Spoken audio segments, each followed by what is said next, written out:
ton nom pour Je te recommande.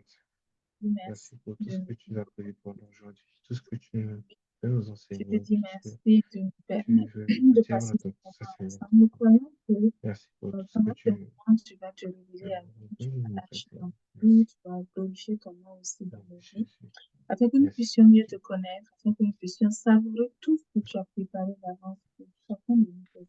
Merci. Nous te disons merci pour la vie de chacun de nous, la grâce que tu nous manifestes au quotidien, la bienveillance qui est aussi manifestée pour nous au quotidien. Au nom de Au nom de Jésus. Jésus. Amen. Merci. Nous allons prier, nous allons demander à Jésus de bénir chacun d'entre nous ici présents, afin que cette réunion nous apporte tout ce dont nous avons besoin.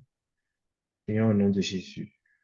Merci. Père, je Jésus, bénis tout ton nom ce que pour tu veux. chacun de nous. Je Bénis sais chacun que d'entre tu as nous déjà ici préparé présents. des Tout choses ce dont nous excellentes. avons Tu as des besoin, plans, Seigneur.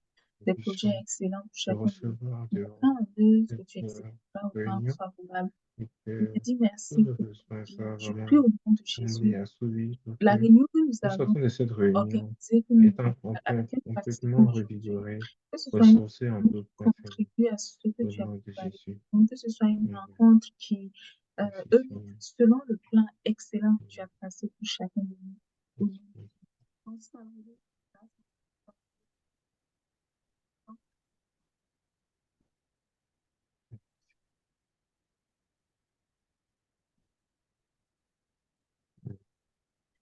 Nous allons demander au Seigneur que tout ce qui va être partagé ici reste gravé dans nos cœurs et que nous ne l'oublions pas. Au nom de Jésus.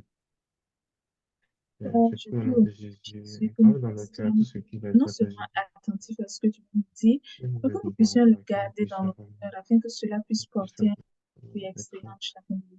Nous vraiment prions être au nom de gravé complètement Jésus dans que nos cœurs. Parce que ce soit une la opportunité puissance excellente à travers laquelle nous allons de être Dieu nous parle. fortifiés, nous allons être Merci pour comblés, tout nous ce que allons tu as être fait. régénérés, que ce Merci soit un moment au nom de Jésus. au nom de Jésus.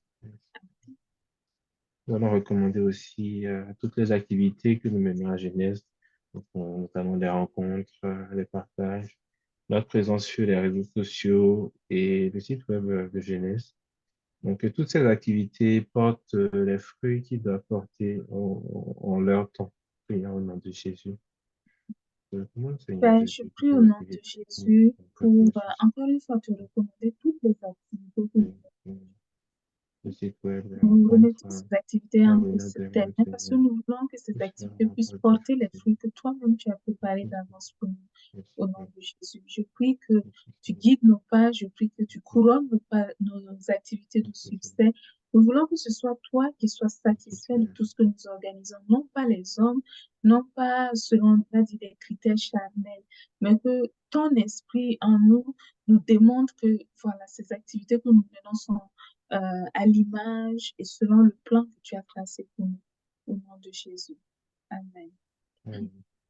Nous allons recommander particulièrement tous ceux qui lisent actuellement le livre Comment Dieu parle, que le Seigneur les accompagne dans la lecture afin que cela les fortifie en tout point et que cela leur apporte tout ce qu'ils ont besoin pour comprendre vraiment la relation qu'ils ont privilégiée avec le Seigneur. Au nom de Jésus. Je prie au nom de Oui, Père, Jésus. je Je te prie au nom recommande, de Jésus Seigneur, pour à toutes tous les ceux qui personnes lisent qui actuellement sont le en livre, ce moment en train de lire le livre Comment Dieu parle. afin Je vais les qu'ils puissent recommander à ta être grâce parce que je sais que remplis de ce ta n'est pas par la de chair tout qu'on ce que arrivera à tu comprendre le message de ce fais. livre, mais c'est vraiment par ton esprit. Je prie au nom de Jésus que ton Esprit Saint accompagne chacune de ces personnes dans leur lecture, que tu puisses te révéler pendant qu'ils sont en train de lire ce livre, que tu puisses attirer leur attention sur ce qu'ils ont besoin de comprendre, de réaliser, d'assimiler pour pouvoir réussir dans tous les aspects de leur vie au nom de Jésus. Je recommande à ta grâce chacun d'entre eux, chacune d'entre elles. Et je prie au nom de Jésus que ta volonté parfaite se manifeste dans leur vie et que tout ce dont ils ont besoin, tout ce dont elles ont besoin pour pouvoir, on va dire, savourer tous les instants de leur vie, leur soit accordé au nom de Jésus. Amen. Nous allons donc recommander aussi tous ceux qui ont déjà fini le livre Comment Dieu parle, euh, que toutes ces personnes-là qui ont encore besoin de comprendre des choses, qui ont encore besoin il y a certains points qui ne sont pas clairs en fait dans la lecture, que le Seigneur puisse nous inspirer les bonnes réponses pour apporter à ces personnes-là que euh, leur lecture du livre puisse être complétée par euh, tout ce dont ils ont besoin pour bien comprendre le message que le Seigneur avait passé. Au nom de Jésus. Au nom de Jésus, je te Père, reconnais, je Seigneur, ce te rends qui la est gloire sur le pour tout livre ce que de tu la fais. Je bénis ton nom pour tout ce que tu as fait. afin qu'ils puissent aussi Merci pour ce que tu comprendre es tout ce encore en qui train de lire nous ce reste livre. à Je te faire, dis merci pour tout ce la qui transformation reste qui peut faire dans leur vie. que Je te dis le merci Seigneur puisse pour le accompagner, changement qui que le Seigneur puisse s'effectue dans le leur vie. Je te fortifier, dis merci pour tout ce que que le tu Seigneur vas leur communiquer, tout ce que tu vas leur donner, puisse leur vie qui va être transformée au nom de Jésus. Je bénis ton nom pour tout ce que tu opères dans la vie de chacun. Gloire te soit rendue. Papa, on te prie au nom pour de Jésus. toi.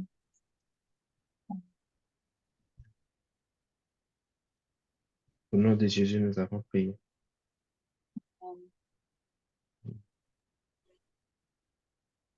Donc, je passe la parole à, je crois que c'est Lorraine, voilà, Oui, tout à fait. voilà, pour la suite. Merci à tous. Merci, Estage. Soyez bénis en Jésus. J'espère que vous m'entendez tous bien. D'accord, donc aujourd'hui, on va prendre quelques minutes et on va voir un peu l'actualité de Jeunesse Foundation en fait sur nos réseaux sociaux. Donc, pour ceux qui ne savent pas, Jeunesse Foundation dispose d'une page sur Facebook et sur Instagram. Donc, pour nous retrouver, euh, il faut simplement taper jeunesse et fondation en anglais, donc foundation, et vous pouvez nous retrouver sur Facebook et sur Instagram. Donc là, je partage mon écran. Je vais vous montrer rapidement nos différentes pages. Alors, je vais réduire un peu. Alors, donc là, c'est notre page Facebook, comme vous voyez, Jeunesse Foundation, avec notre logo. Et sur nos réseaux sociaux, il faut savoir qu'on publie régulièrement différents types de contenus. Donc, on va voir un peu ensemble rapidement le type de contenu que vous pouvez retrouver sur les différentes pages. Le format peut différer de Facebook à Instagram, mais le message reste le même. Donc là, nous sommes sur la page Facebook et ici, on peut voir par exemple, une des choses que nous faisons sur nos réseaux sociaux, c'est que nous communiquons régulièrement sur nos événements, sur nos activités. Donc la réunion de membres comme celle que nous sommes en train de tenir là actuellement, le club de lecture que nous faisons chaque 2 semaines. Donc la dernière publication aujourd'hui, c'est celle-là qui justement parle de la réunion des membres que nous organisons ce soir.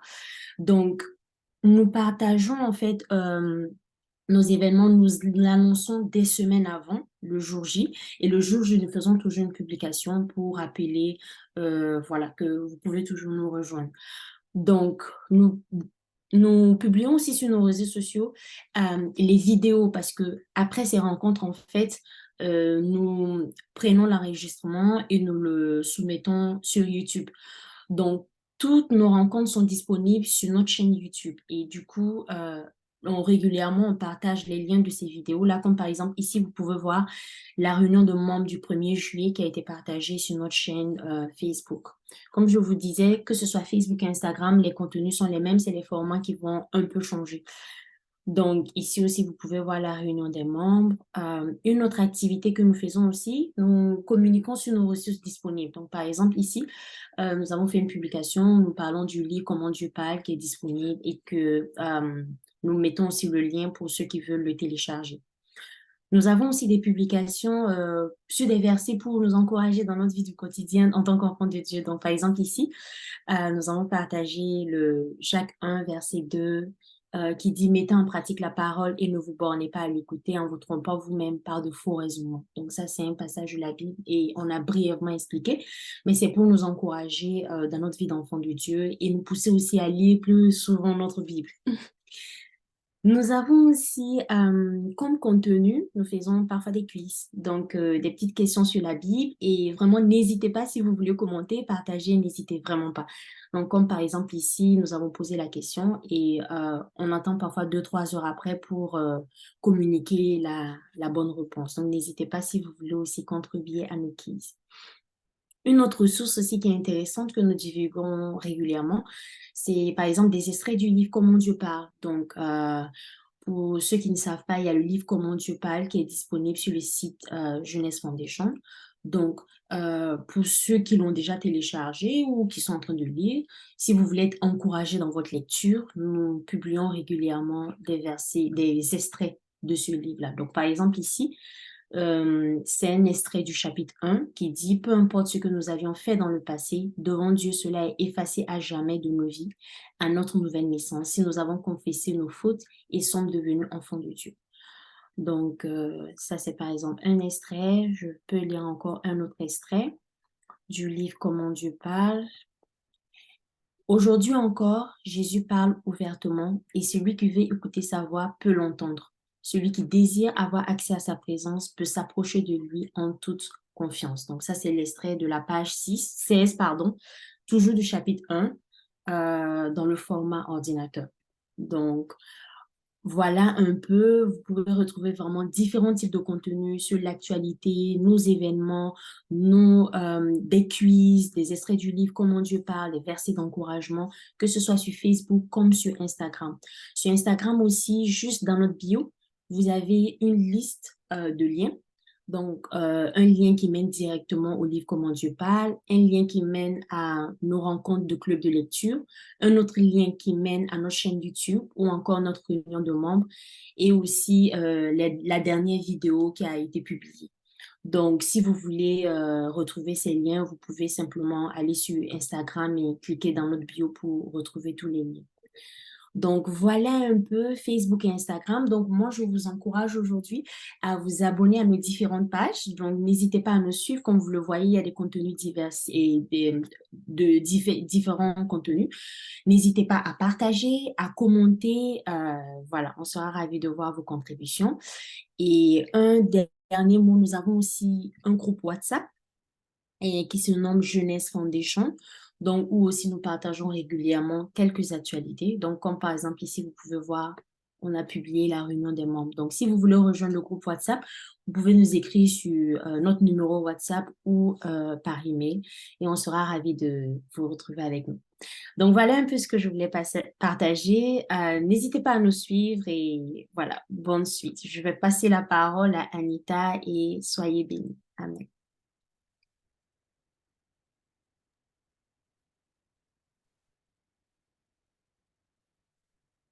Bonjour à tous, j'espère que vous allez bien. Soyez bénis en Jésus. Aujourd'hui, moi, je vais partager quelque chose avec vous en ce qui concerne comment sont organisées les ressources qui sont disponibles sur YouTube. Donc, je vais vous partager mon écran.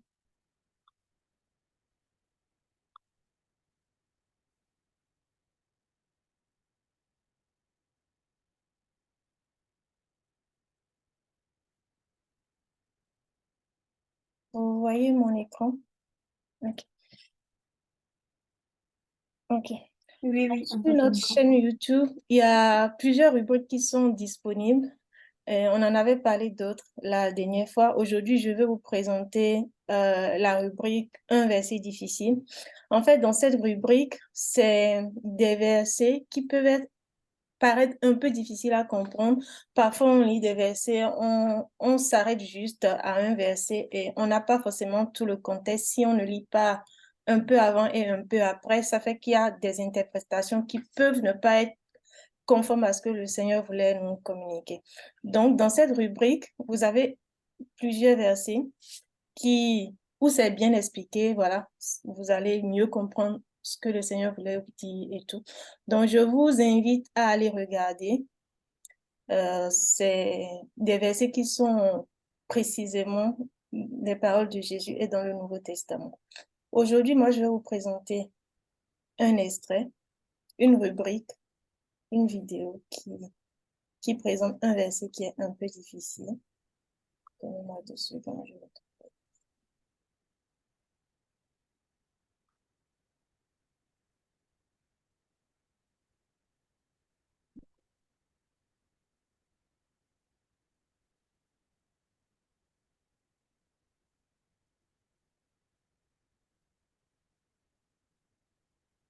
J'ai choisi cette vidéo parce que je pense que ça est d'actualité pour chacun d'entre nous. Donc, je vais partager cette vidéo avec vous. Je vous invite à écouter. Et si vous avez des questions, peut-être à la fin, vous pouvez les poser par rapport à cette vidéo.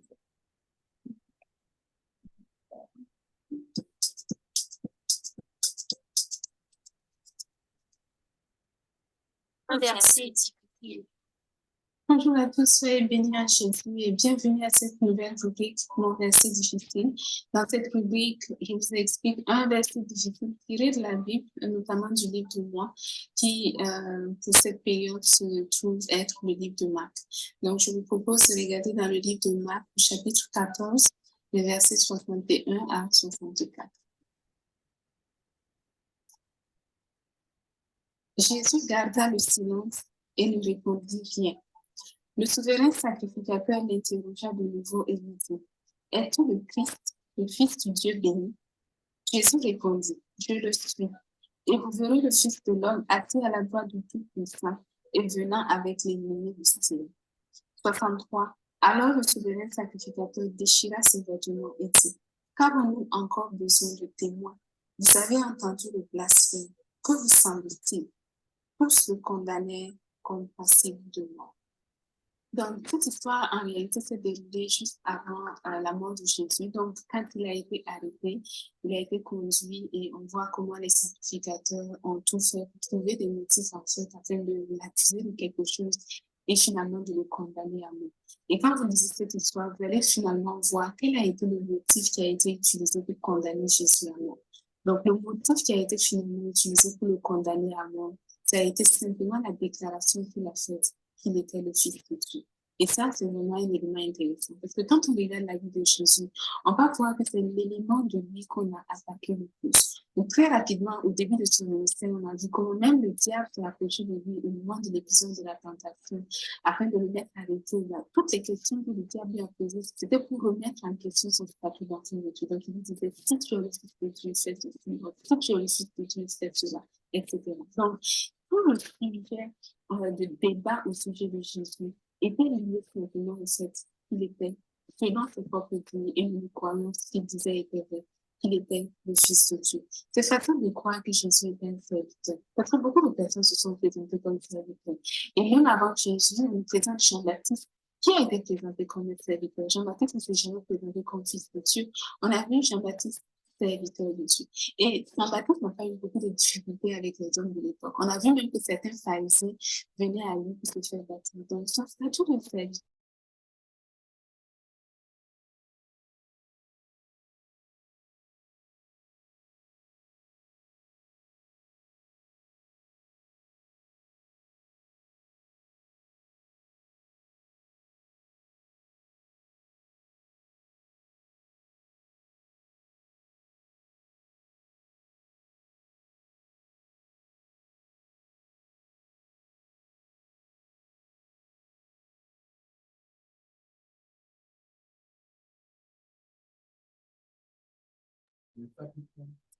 Euh, il y a un petit souci technique. Euh, la vidéo, le son de la vidéo n'est pas net. Est-ce que tout le monde entend? Est-ce que vous pouvez juste me notifier si vous entendez bien ou pas la vidéo qui est partie? Pas de son. Ok. Pas de son du tout. Vers la fin, ça s'est coupé, le son. Hum. Ok. Mais à un moment, vous avez pu entendre parce que j'ai augmenté un peu le volume en temps.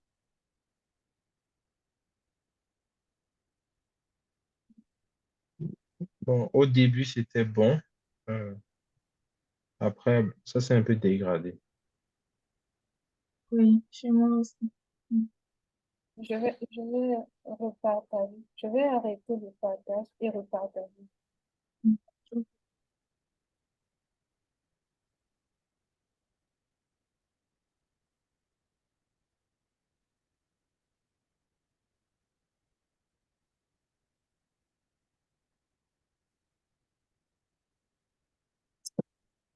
Un verset difficile.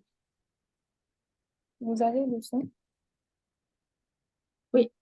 Ok, parfait. Merci. Bonjour à tous, soyez bénis à Jésus et bienvenue à cette nouvelle rubrique Mon verset difficile. Dans cette rubrique, je vous explique un verset difficile tiré de la Bible, notamment du livre de Moi, qui pour cette période se trouve être le livre de Marc. Donc, je vous propose de regarder dans le livre de Marc, au chapitre 14, les versets 61 à 64. Jésus garda le silence et ne répondit rien. Le souverain sacrificateur l'interrogea de nouveau et lui dit, « Es-tu le Christ, le Fils du Dieu béni ?» Jésus répondit, « Je le suis. Et vous verrez le Fils de l'homme assis à la droite du Tout-Puissant et venant avec les nuées du ciel. » 63. Alors le souverain sacrificateur déchira ses vêtements et dit, « Qu'avons-nous encore besoin de témoins? Vous avez entendu le blasphème. Que vous semble-t-il? Tous le condamnèrent comme passible de mort. » Donc, cette histoire, en réalité, s'est déroulée juste avant la mort de Jésus. Donc, quand il a été arrêté, il a été conduit et on voit comment les sacrificateurs ont tout fait pour trouver des motifs en fait, afin de l'accuser de quelque chose et finalement de le condamner à mort. Et quand vous lisez cette histoire, vous allez finalement voir quel a été le motif qui a été utilisé pour condamner Jésus à mort. Donc, le motif qui a été finalement utilisé pour le condamner à mort, ça a été tout simplement la déclaration qu'il a faite qu'il était le Fils de Dieu. Et ça, c'est vraiment un élément intéressant. Parce que quand on regarde la vie de Jésus, on va voir que c'est l'élément de lui qu'on a attaqué le plus. Donc, très rapidement, au début de son ministère, on a vu comment même le diable s'est approché de lui au moment de l'épisode de la tentation, afin de le mettre à l'épreuve. Toutes les questions que le diable lui a posées, c'était pour remettre en question son statut d'enfant de Dieu. Donc, il lui disait, si tu es le Fils de Dieu, fais ceci. Si tu es le Fils de Dieu, fais cela, etc. Donc, tout le sujet de débat au sujet de Jésus était lié simplement au fait qu'il était, selon ses propres dires et une croyance qu'il disait était vrai, qu'il était le Fils de Dieu. C'est facile de croire que Jésus était un serviteur, parce que beaucoup de personnes se sont présentées comme serviteurs.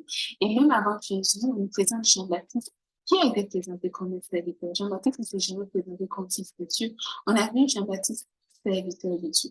Et Jean-Baptiste n'a pas eu beaucoup de difficultés avec les hommes de l'époque. On a vu même que certains pharisiens venaient à lui pour se faire baptiser. Donc, son statut de serviteur ne dérangeait personne.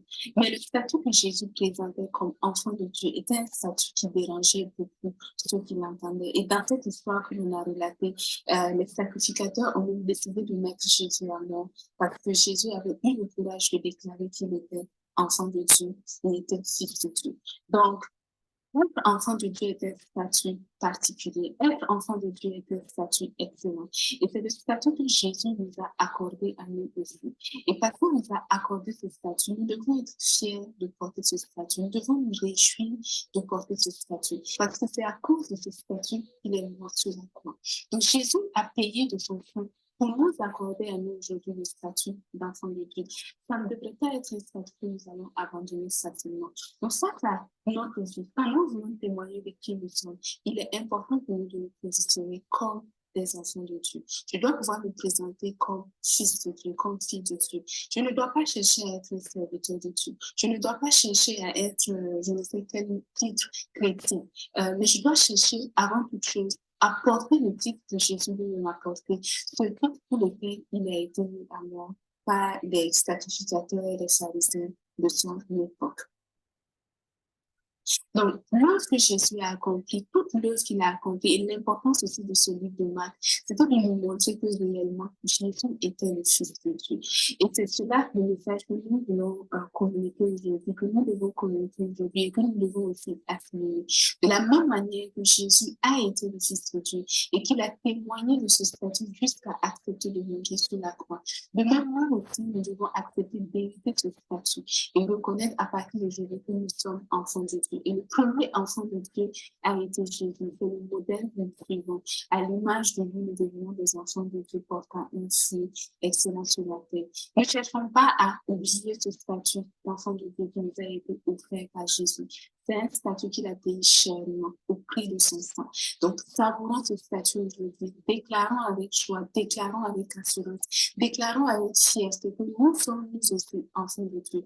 Parce que Jésus a acquis ce statut pour nous. Il n'a pas eu peur de sacrifice à payer pour cela. Il n'a pas refusé de payer le prix nécessaire que cela, au contraire.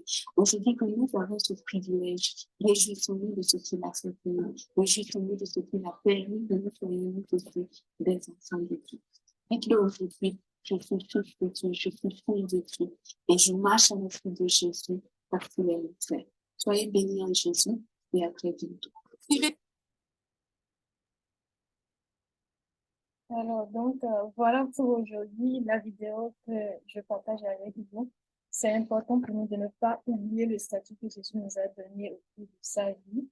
Et je vous invite à aller regarder aussi des vidéos de la rubrique Un verset difficile. Vous allez découvrir des sujets comme le péché, la grâce, la nouvelle alliance, toutes les choses que nous avons aujourd'hui besoin de comprendre dans notre réalité d'aujourd'hui.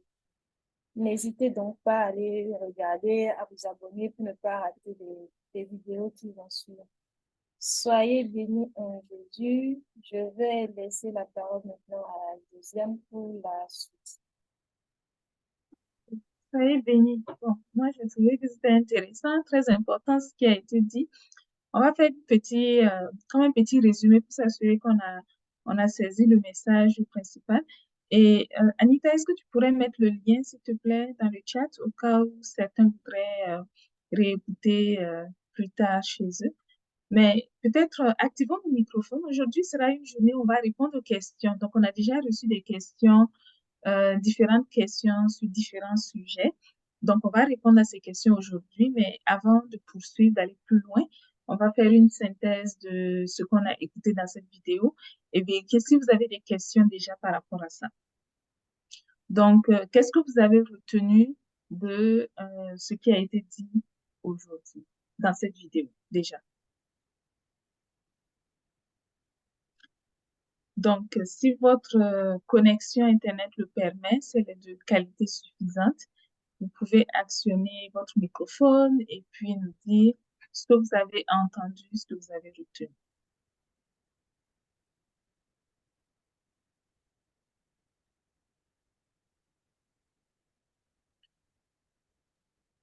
Bonsoir à tous.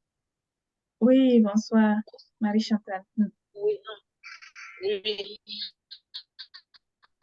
En fait, déjà, j'ai un souci parce que j'ai pas, la vidéo était comme entre parler du fait que Jésus a été persécuté parce qu'il a confessé qu'il est le Fils de Dieu.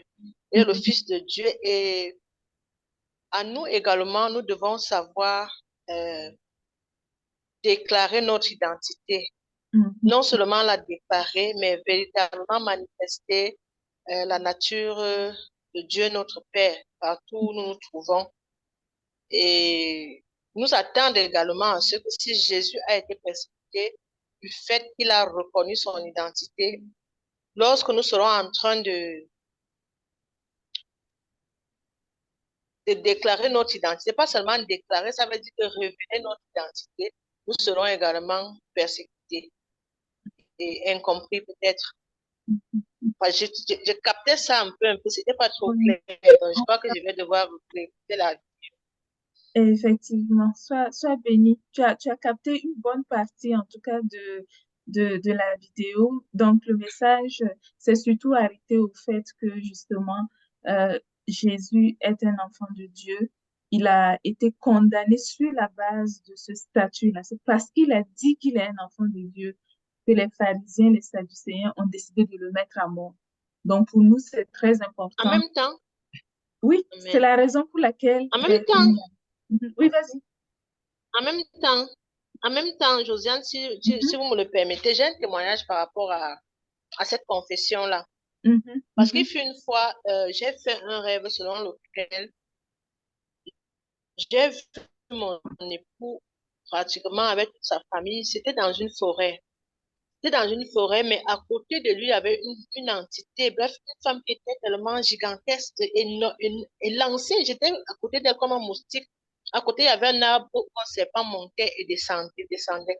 Et c'est comme ça que j'ai confessé dans le rêve que je suis fils de Dieu. Donc, c'était comme... Non, c'est mon époux qui a dit, le serpent, qu'est-ce que tu es venu faire? Le serpent va te mordre. Et j'ai confessé que je suis fils de Dieu. Et dès que j'ai dit que je suis fils de Dieu, cette entité était comme courbée. je l'ai fait, elle a dit elle va me donner un coup sur le visage. Et depuis ce temps-là, il y a des troubles qui ont commencé, il y a la violence, il y a quelque part, ça me dit quelque chose. Parce que si j'ai pu le confesser dans le règne de l'esprit, peut-être que je n'étais même pas encore conscient de cette identité. Mais depuis que je l'ai fait, le Seigneur m'amène plutôt dans la dimension où je prends conscience de qui je suis pour vivre la réalité, la vérité de ce que j'avais confessé. Bref, Et entre-temps, il y a eu trop de perspectives. oui, bon, c'est sûr que le témoignage que tu donnes touche plusieurs points, notamment le monde spirituel, le monde des esprits. Peut-être si tu le souhaites, un jour, on pourra planifier une séance pour parler de ça. C'est sûr qu'en la matière, il y a beaucoup de choses qu'on entend. Et je dirais, ce qu'on entend aussi souvent a tendance à nous effrayer, a tendance une partie, je dirais, est vraie, une partie est moins vraie.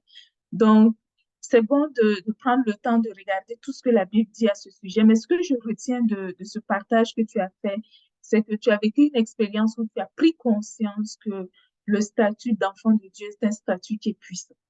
Et ça, je trouve que c'est Amen. quelque chose qui est très, très, très important. Et nous tous, nous devons en être conscients que le statut d'enfant de Dieu que nous avons est un statut qui est extrêmement puissant.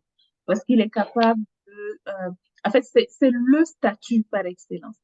C'est le statut qui nous donne la victoire. C'est le statut qui nous permet d'être connectés à Dieu. C'est le statut qui nous permet de vaincre le péché. C'est le statut qui nous donne tout ce qu'on peut imaginer, en fait, tout ce auquel on peut aspirer. C'est par ce statut-là qu'on a accès à cela. Et c'est donc important plus que jamais de réaliser qu'on a ce statut-là. Et surtout, dans l'enseignement qui a été diffusé, un point qui est ressorti très important, c'est souvent facilement, on a tendance à dire, moi, je veux devenir serviteur de Dieu, ou bien moi, je suis chrétien. Voilà. Et on voit même parfois dans le langage de tous les jours des gens qui disent, moi, je suis serviteur de Dieu, je suis plus grand même que les enfants de Dieu parce que moi, je suis à un niveau supérieur. C'est-à-dire, le serviteur de Dieu est vu comme l'enfant de Dieu qui sert Dieu. Donc, il est même plus grand que le simple enfant de Dieu. Donc, c'est de faire attention à ce genre de choses parce que Jésus ne s'est jamais présenté comme serviteur de Dieu. La notion de serviteur de Dieu, c'est une notion qui appartient à l'Ancien Testament. Le dernier serviteur de Dieu qui a existé selon la Bible, ça a été Jean-Baptiste. Et la Bible précise que Jean-Baptiste, bien qu'il soit le plus grand serviteur parmi tous les serviteurs de Dieu qui ont existé sur la terre, Jean-Baptiste a été plus petit que le plus petit enfant de Dieu du royaume.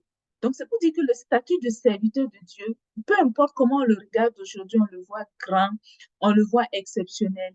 Il est très petit par rapport au statut d'enfant de Dieu. Donc, on ne doit pas regarder que l'enfant de Dieu, c'est une coche en dessous de serviteur de Dieu. Au contraire, enfant de Dieu est au-dessus de serviteur de Dieu parce qu'il y avait des serviteurs de Dieu dans l'Ancien Testament. Mais le salut n'était pas dans l'Ancien Testament, bien qu'il y ait eu des serviteurs là-bas. Donc, le salut, nous l'avons maintenant dans le Nouveau Testament. Et notre statut dans le Nouveau Testament, c'est enfant de Dieu. Donc, c'est une vidéo qui est très importante. Allez la réécouter. Et si vous avez des questions, n'hésitez pas à poser ces questions-là. On pourra revenir sur ça. Comme on le fera aujourd'hui, on va répondre à des questions. Donc, posez des questions et on pourra revenir sur ça pour s'assurer que vous compreniez bien ces notions-là et que l'on puisse ainsi pouvoir les mettre en pratique. Donc, pour aujourd'hui, on a reçu 3 questions antérieurement et on va répondre à ces 3 questions qui ont été reçues. Donc, c'est tout ce qu'on fera aujourd'hui. On va se concentrer sur répondre à ces questions qui nous ont été posées. Donc, la première question qui a été posée, c'est celle que j'ai mise ici, qu'on a reçue il y a quelques semaines. Je vais lire la question pour vous. En reconnaissant et implorant le pardon d'une faute commise envers ton prochain, mais celui-ci exige d'accorder le pardon si et seulement si tu avoues ce péché envers un supérieur de l'Église, par exemple un pasteur, berger, etc., et que ce dernier prie pour toi. C'est alors que le pardon de l'Éternel vous sera accordé. Donc, qu'en dites-vous? Bon, ça, c'est une question qui a été adressée à Jeunesse Foundation. Donc, juste pour résumer, c'est une situation de peut-être quelqu'un qui a commis une faute. C'est pas clair dans cette question, c'est une faute, c'est quel genre de faute précisément. Ça aurait été plus facile que s'il y avait un exemple concret de ce que la personne avait fait, mais on n'a pas dans cette question. Mais disons que la personne a fait quelque chose qu'elle estime être une faute qui n'est pas bien envers son prochain. Et puis cette personne, ce prochain, a dit, pour que tu reçoives le pardon, là où c'est mélangé, c'est, on ne sait pas si c'est le pardon de ce prochain ou le pardon de Dieu, mais en tout cas, que tu reçoives un pardon, il faut que tu avoues le péché à un supérieur de l'Église, que ce dernier prie pour toi, et c'est seulement là que l'Éternel va te pardonner. Bon, vous voyez que c'est un peu confus, mais on va essayer de répondre à cette question maintenant. D'abord, ce qu'il faut savoir quand on parle de péché de manière générale, c'est qu'il faut retourner à la Bible pour voir c'est quoi même la définition du péché. C'est quoi le péché? Parce que si on ne sait même pas, et je trouve malheureusement qu'aujourd'hui, on utilise le mot péché dans tellement de contextes, et si on ne fait pas attention, on peut nous-mêmes plus savoir c'est quoi réellement. Donc, j'ai choisi un verset pour vous que moi, j'utilise souvent beaucoup pour expliquer c'est quoi le péché. Et mais cette fois-ci, pas juste selon la définition que l'on peut avoir, parce que chaque assemblée, parfois chaque église a sa définition du péché.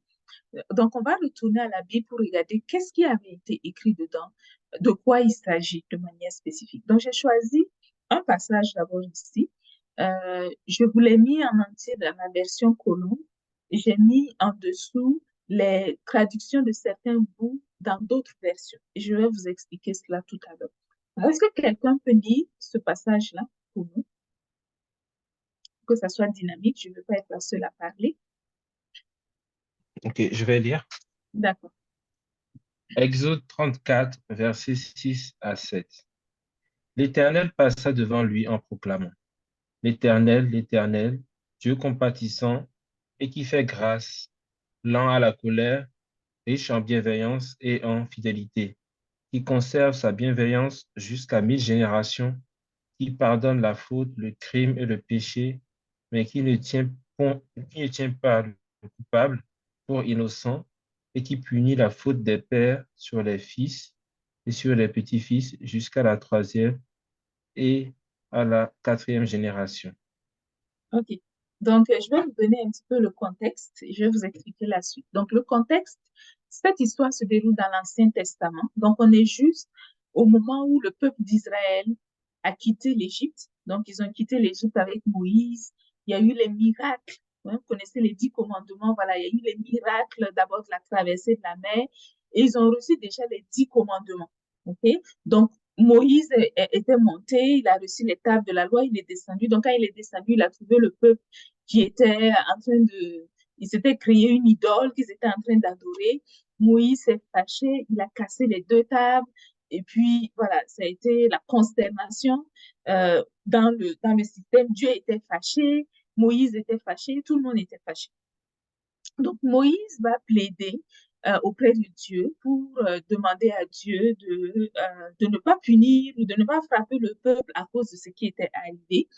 Et à cause de ce qui était arrivé entre autres, Dieu va dire à Moïse, moi, je vais te laisser finalement, je vais envoyer un ange devant toi, et puis l'ange, vous allez conduire le peuple euh, sur la terre promise. Parce que quand je vois le comportement que ce peuple est en train d'avoir, je crains que si je me retrouve, si je suis là, à cause de ma sainteté, de ma perfection, quand ils vont faire certaines choses, ils risquent de, voilà, c'est-à-dire la réaction risque d'être instantanée, ils risquent de se retrouver à mourir.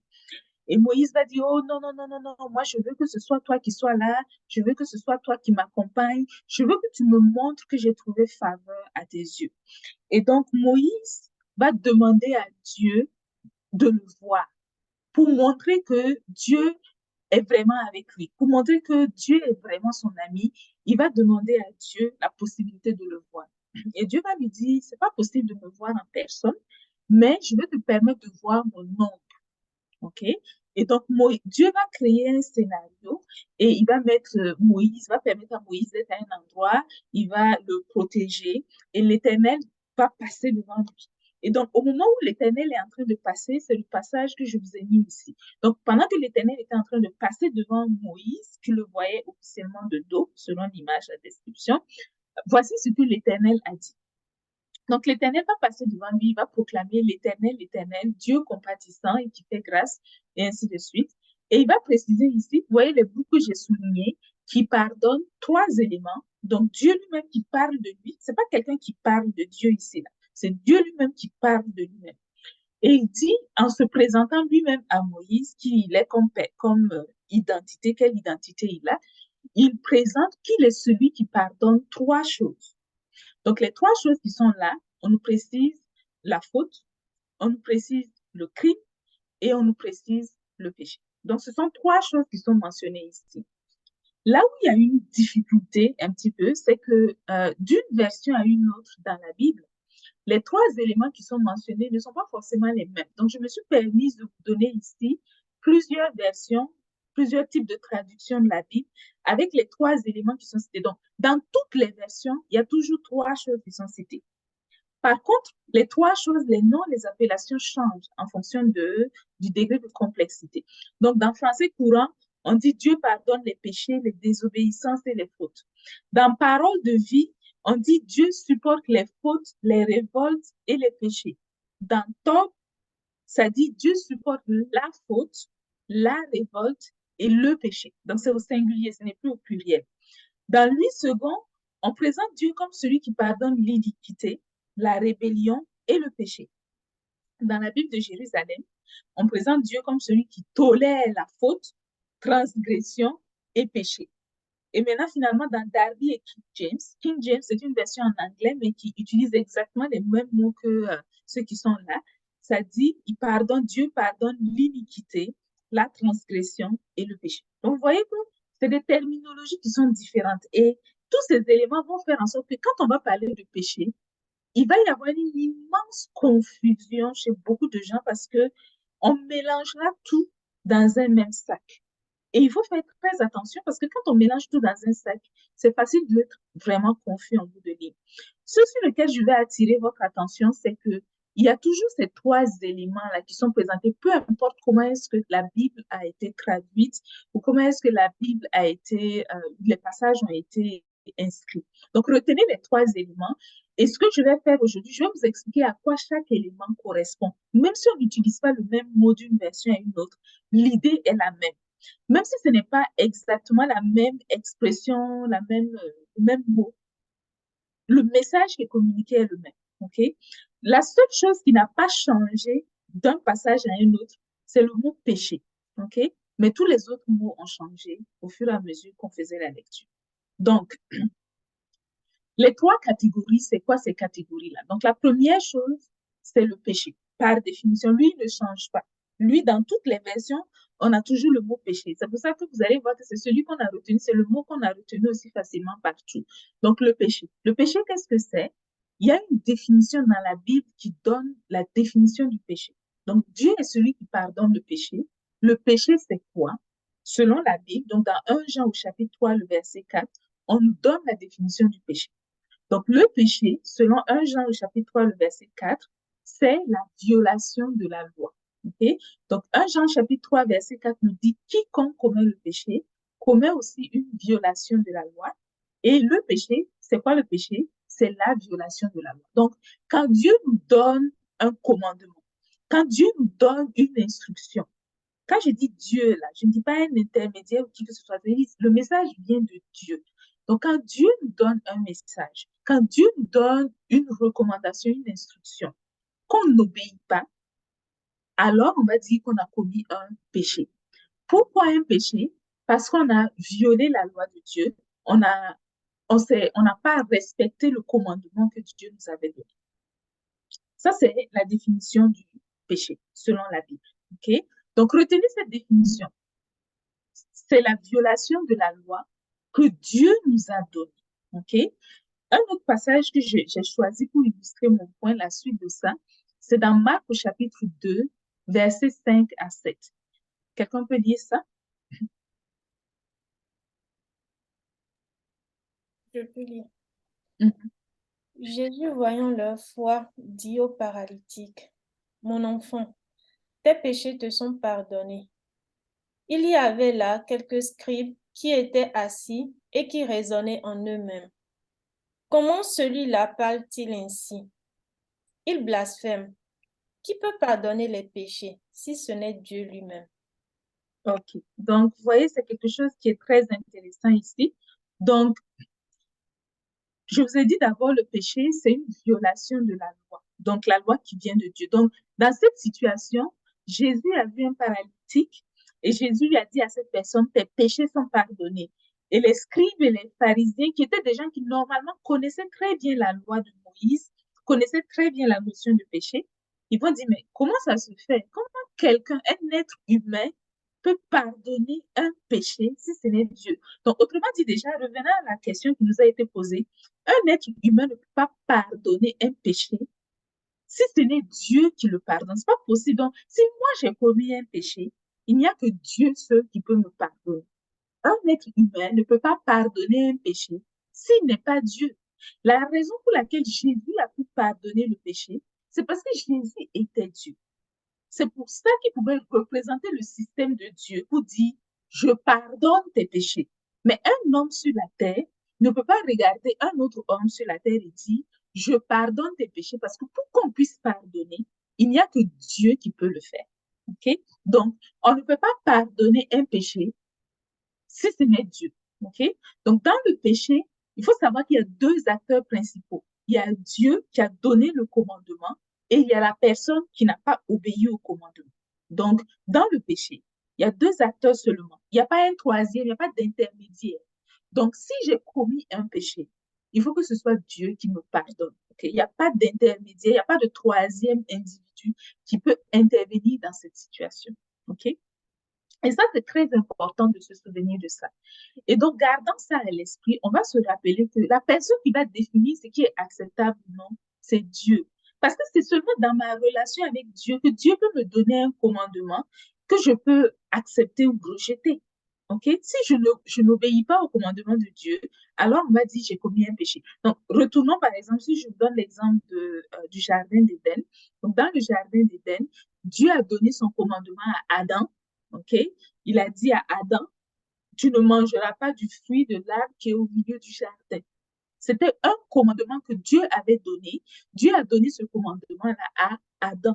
Okay? Ève n'était même pas là quand le commandement a été donné. Donc, Dieu a donné le commandement à Adam.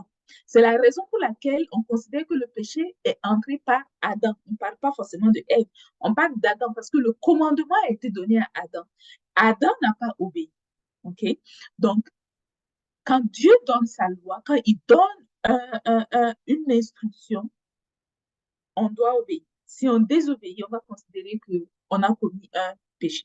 Voilà. Maintenant, c'est Dieu qui définit si c'est acceptable ou non. Donc, c'est pas parce que moi j'ai fait quelque chose que quelqu'un n'aime pas, il va dire, ah, tu viens de commettre un péché. Non. C'est pas parce que mon pasteur me regarde et puis il dit, ah, toi, tu n'es pas allé à l'église, tu as commis un péché. C'est pas parce que le pasteur a dit, j'ai commis un péché que c'est un péché. Si Dieu lui-même m'avait dit de rester à la maison, le fait de rester à la maison n'est pas commettre un péché, au contraire. Ce serait le fait d'aller à l'église qui serait le commettre le péché. Est-ce que vous voyez un peu ce que je veux dire? Est-ce que ce que j'explique juste à présent est clair? Oui, OK. Donc, oui.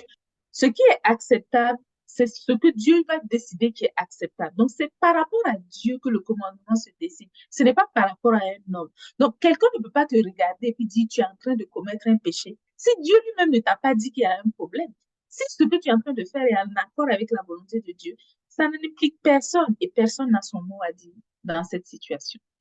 Et l'autre chose que je veux souligner pour vous dans la Bible, c'est qu'il faut faire la différence entre le péché. Parfois, quand on parle de le péché est entré dans le monde, et puis les péchés. Okay? Le péché, quand on parle du péché dans le monde, le péché, on le met au singulier souvent. C'est souvent pour parler du système du péché. Okay? Le système du péché qui est entré dans le monde depuis la désobéissance d'Adam. Okay? C'est ce péché-là qui est le problème en réalité. Parce que c'est ce péché-là, selon la Bible, qui a ouvert la porte pour que tous les autres petits péchés entrent. Pluriel. OK? Donc, le péché a ouvert la porte. Et parce que le péché a ouvert la porte, les hommes qui sont sous l'influence du péché, au singulier, commettent des péchés. OK? Donc, il faut faire la différence. Le péché, c'est ça le problème. C'est le système qui a permis au péché d'entrer dans le monde, d'être, on va dire, esclave des hommes qui ne sont pas enfant de Dieu. Donc, il faut faire la différence dans la Bible quand on dit ces choses-là. Mais retenez que le péché, par définition, c'est désobéir à la loi de Dieu. Donc, la loi de Dieu, il y a eu une première loi qui a été donnée à Adam. Ça, c'était la première loi qui a été donnée à Adam. Il ne mangera pas le fruit du jardin, sinon il va mourir.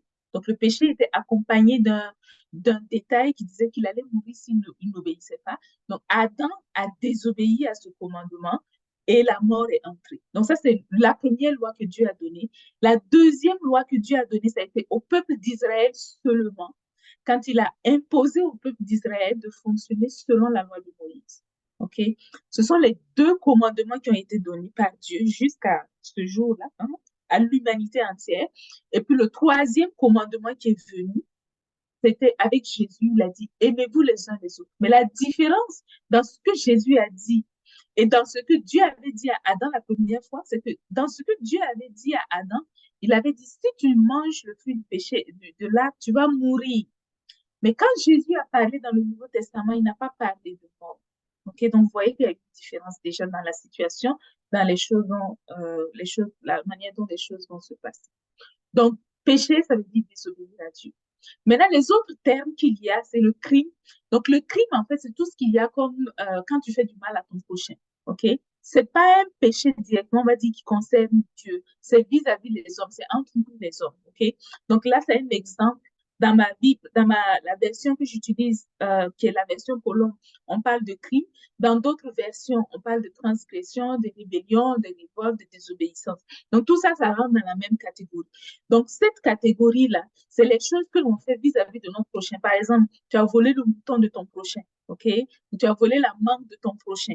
Voilà, ça va rentrer dans cette catégorie-là. Ce qu'on va appeler le crime, OK? Donc, le crime, c'est quand on fait du mal à son prochain. C'est un peu ça l'idée. Donc, cette situation-là, quand tu as fait du mal à ton prochain, tu vas voir ton prochain et tu fais ce qu'il faut faire pour régler le problème avec ton prochain. Mais ça n'implique pas directement Dieu dedans, OK? Le crime n'est pas un péché. Il faut faire la différence. Donc, ça, c'est une catégorie qui s'appelle crime, OK?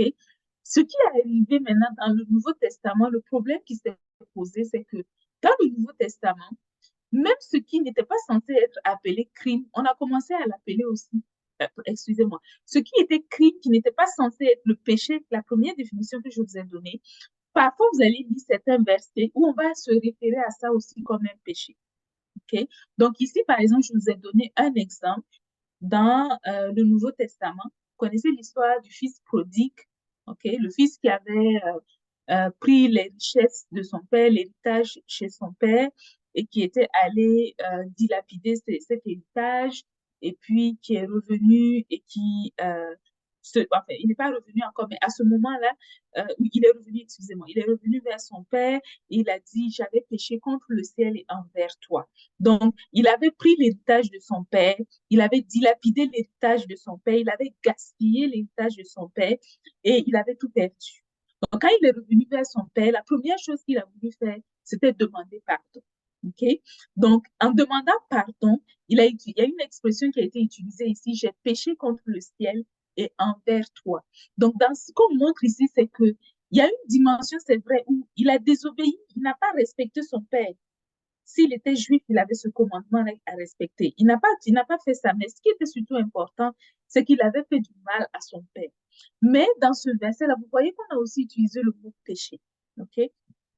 Donc, le mot péché qui est utilisé ici, c'est pas le même type de péché que le péché qui est ici. OK? Ce péché-là concerne Dieu. Cette catégorie de péché ici concerne les hommes. OK? Donc, j'ai fait du mal à mon prochain. Donc, cette catégorie de péché-là, si vous voulez vous faire pardonner, vous avez juste à aller voir la personne, vous excuser, et puis vous réglez les choses avec cette personne. C'est pas quelque chose qui concerne Dieu directement. OK? Donc, vous voyez, dans cette situation, le père du fils prodigue, il fallait juste qu'il pardonne son fils et puis qu'il dise à mon fils, reviens à la maison. L'affaire est réglée. OK? Ça n'allait pas changer grand-chose du statut d'enfant de Dieu de cette personne. Et puis, il y a la troisième qui est la faute. La faute, c'est tout ce qu'on appelle aussi iniquité dans certaines versions. C'est tout ce que l'on fait on va dire de façon non intentionnelle, non volontaire. Donc, par exemple, j'ai pas fait exprès et puis j'ai fait une bêtise. OK? C'est une faute. C'est considéré comme une faute. OK? C'est une autre catégorie. Ce n'est pas le péché de la première définition que je vous ai donnée. La faute, c'est une autre catégorie. Et je vous ai donné un exemple ici. Ça, c'est l'exemple de Paul qui va confesser, il va raconter l'histoire que quand il n'était pas encore enfant de Dieu, il avait persécuté les enfants de Dieu. Et il persécutait les enfants de Dieu, il le faisait par ignorance. Il ne savait pas que c'était des enfants de Dieu, donc il les persécutait par ignorance. Donc, cette catégorie de choses que l'on fait qui ne sont pas bien, on va les mettre dans les catégories de fautes. OK? Donc, ce qui est important pour nous, c'est de retenir l'aspect du péché. Vis-à-vis de Dieu, ce qui compte, c'est le péché. D'accord? Donc, retenez que Jésus, quand il est venu sur la terre, il est venu pour ôter le péché. Il est venu pour enlever le péché de nos cœurs. Et donc là, il y a plusieurs versets qui sont là. Vous pourrez les lire chez vous. On ne va pas forcément les lire tous parce que le temps avance. Mais peut-être juste lire les deux derniers passages. Deux personnes peut-être pour les lire. Romains 5, verset 19. Et puis Jean 1, verset 29. On va lire les deux passages. Je vais lire au nom de Jésus. Mhm, Romains chapitre 5, verset 19. mhm. En effet, comme par la désobéissance d'un seul homme, beaucoup ont été rendus pécheurs, de même par l'obéissance d'un seul, beaucoup seront rendus justes. Amen. Mm. Je peux continuer? Oui, tu peux continuer pour le deuxième. Mhm, Jean chapitre 1, le verset 29. mhm. Le lendemain, il vit Jésus venir à lui et dit, voici l'agneau de Dieu qui ôte les péchés du monde. OK. Donc, gardez Amen. en tête que ce qui nous intéresse, c'est vraiment le péché. Là, on parle du péché, la notion de péché dans notre relation avec Dieu. Donc, rappelez-vous que le péché est entré dans le monde, c'est par Adam. C'est le péché d'Adam qui a ouvert la porte pour que tous les humains qui sont descendants d'Adam deviennent aussi pécheurs. OK? Donc, Romains 5, verset 19 nous dit, Adam a désobéi et tout le monde est devenu pécheur après lui. Donc, ce qui arrive maintenant, c'est que Jésus a obéi. Et parce que lui, il a obéi, tous ceux qui sont en lui deviennent obéissants. Parce que Jésus a obéi. OK? Donc, le système du péché était entré parce que Adam avait péché. Mais le système du péché a été enlevé parce que Jésus a été obéissant. OK? Donc, une fois que Jésus a enlevé le système du péché ne fonctionnera plus sur la terre. L'autre verset qu'on a lu, qui est Jean, le chapitre 1, le verset 29, ça, c'est le témoignage que Jean-Baptiste a donné au sujet de Jésus. Donc, quand il a vu Jésus passer, rappelez-vous que Dieu l'avait envoyé pour préparer le terrain et pour aider les gens autour de lui à reconnaître le Messie quand il allait venir. Donc, quand Jean a vu Jésus, il a reconnu sur révélation, la révélation que Dieu lui avait donnée, il a reconnu le Messie et il a pu dire aux gens qui étaient là, regardez, voici, c'est Jésus, c'est lui qui sera l'agneau qui va ôter le péché du monde. Et quand on dit ôter, j'ai souligné le mot ôter parce que le mot ôter, ça veut dire enlever. OK? Si je te dis, par exemple, ôte tes chaussures de ma table, qu'est-ce que ça veut dire? Ça veut dire enlève tes chaussures de ma table. Si tu obéis à ça, automatiquement, il n'y aura plus de chaussures sur la table. Donc, Jésus est celui qui vient ôter le péché du monde. Donc, quand on donne sa vie à Jésus, Jésus vient enlever de notre cœur le péché qui était entré parce que Adam avait ouvert la porte. OK? Donc, Jésus vient dans notre cœur et il enlève. Quand on dit il enlève, là, c'est définitif. Quand Jésus a ôté le péché, on ne peut pas avoir le péché qui est là, qui n'est pas là. Quand il l'a enlevé, c'est définitif. Donc, Jésus, retenez, c'est celui qui ôte le péché de notre cœur. Il enlève le péché de notre cœur. Le péché, c'est la transgression vis-à-vis de Dieu. Donc, quand on est enfant de Dieu, quand on a donné sa vie à Jésus, Jésus vient enlever de notre cœur le péché. La capacité de désobéir à Dieu, il vient enlever ça. La capacité de, on va dire, de devenir pécheur, il enlève ça de nous, ça disparaît. OK? Et ce qui est intéressant d'autres versets, la conséquence de ça, c'est quoi? C'est que pour un enfant de Dieu, vis-à-vis de Dieu, le péché n'existe plus. Parce que Jésus va enlever le péché de notre cœur. Donc, Dieu, quand il nous regarde, il ne voit plus, quand on est enfant de Dieu, il ne voit plus de péché. Parce que le péché, comme je vous ai dit, il est entré par Adam. OK? Adam a ouvert la porte, le péché est entré en nous. Donc, Dieu, quand il nous voyait pécher, il voyait ça. Jésus est celui qui a créé l'obéissance, qui a ouvert la nouvelle porte. Et par lui, maintenant, le péché est enlevé. Donc, quand Dieu nous regarde, il n'y a plus de péché. Quand Dieu nous observe de là où il est, si on est enfant de Dieu, on a donné notre vie à Jésus, le péché n'existe plus. Et je vous ai mis quelques versets ici, il y en a beaucoup dans la Bible, mais je vous ai mis quelques versets ici pour vous illustrer cela. Et on va les lire tous ensemble. J'ai besoin de peut-être 2 personnes pour faire la lecture.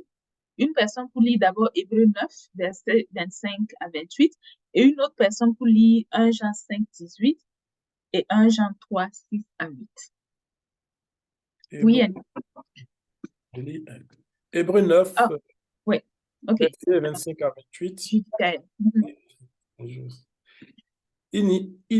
Il n'y est pas entré afin de s'offrir plusieurs fois, comme le souverain sacrificateur entre chaque année dans le sanctuaire avec du sang étranger, car alors le Christ aurait dû souffrir plusieurs fois depuis la fondation du monde. Mais maintenant, à la fin des siècles, il a paru une seule fois pour abolir le péché par sa souffrance. Et comme il est réservé aux hommes par son sacrifice, pardon. Mhm. Et comme il est réservé aux hommes de mourir une seule fois, après quoi vient le jugement, de même aussi le Christ, qui s'est offert une seule fois pour porter les péchés d'un grand nombre, apparaîtra une seconde fois, sans qu'il soit question du péché pour ceux qui l'attendent en vue de leur salut. Ok, donc on va faire une pause. Je vais expliquer ce verset et une autre personne va lire ce passage. Donc, ce verset de Hébreux 9 là, il est tellement intéressant. Il y a des éléments que j'ai soulignés pour vous. OK?